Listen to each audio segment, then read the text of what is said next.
আসসালামু আলাইকুম। আজকে আমি নারিকেলি কচু দিয়ে সুরমা মাছের মজার রেসিপি রান্না করব। এই জন্য নারিকেল কচুটাকে আমি সুন্দর করে কেটে সিদ্ধ করে নিলাম। এখন সুরমা মাছগুলোকে লবণ হলুদ মেখে আমি একটু ভেজে নিচ্ছি। এক পিঠ খুব সুন্দরভাবে ভাজা হয়ে গেলে আমি উল্টিয়ে দেব।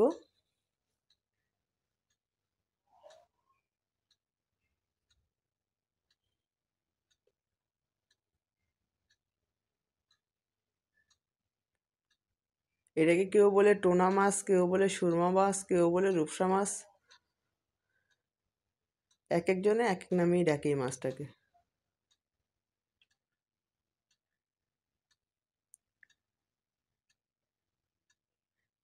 মাছগুলো এপিট ওপিট করে খুব সুন্দর করে আমি ভেজে নিচ্ছি।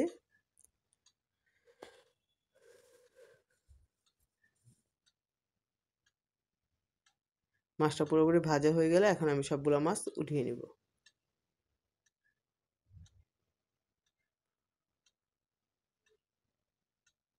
এই মাছটা খেতে এমনি অনেক মজা আর কাটাও খুব কমই থাকে।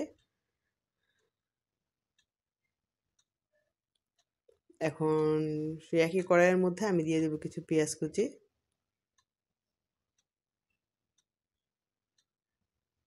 পেঁয়াজ কুচিটা দিয়ে আমি একটু হালকা ভেজে নিব। পেঁয়াজ কুচিটা ভাজা হয়ে গেলে এর মধ্যে দিয়ে দিব আমি প্রায় 2 চা চামচ পরিমাণ মরিচ গুঁড়া, 1 চা চামচ পরিমাণ হলুদ গুঁড়া, স্বাদ মতো দিয়ে দিচ্ছি আমি লবণ, আর আদা রসুন বাটা দিয়ে দিচ্ছি এখানে প্রায় আমি 1 চা চামচ পরিমাণ। এখন মশলাটা খুব ভালো করে আমি কষিয়ে নিব। মশলাটা সুন্দরভাবে কষানো হয়ে গেলে এর মধ্যে আমি হাফ কাপ পরিমাণ পানি দিয়ে নিচ্ছি।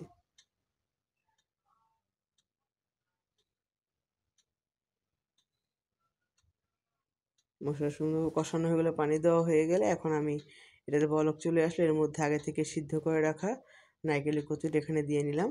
এখন নারকেল কচুটা মশলার সাথে আমি খুব ভালো করে কষিয়ে নিচ্ছি।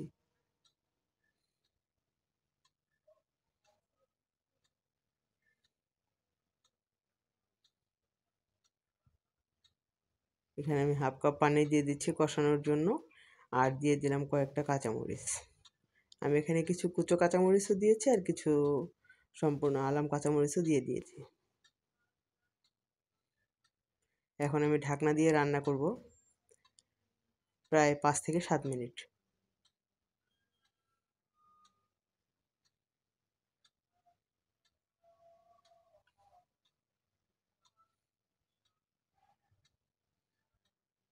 আরেকটা কথা, এখানে কচু রান্না করার সময় আমি যদি 1 চামচ চিনি দিয়ে দিই তাহলে কচুটা খাওয়ার সময় গলায় ধরবে না, আর কচুর রান্নার স্বাদটাও বহুগুণ বেড়ে যাবে।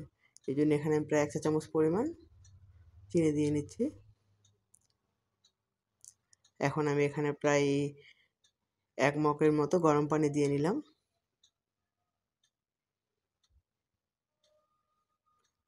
আর এখন আগে থেকে ভেজে রাখা ভাজা মাছগুলো আমি দিয়ে নিচ্ছি এখানে।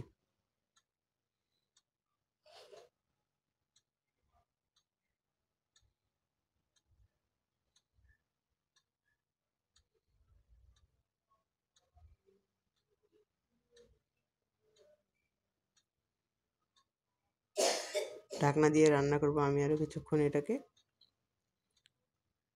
এই তো ধনিয়া পাতা দিয়ে নামিয়ে নিয়েছি। এ তো খুব সহজেই তৈরি হয়ে গেল আমার নারিকেলের কচু দিয়ে মজার সুরমা মাছ। আল্লাহ হাফেজ।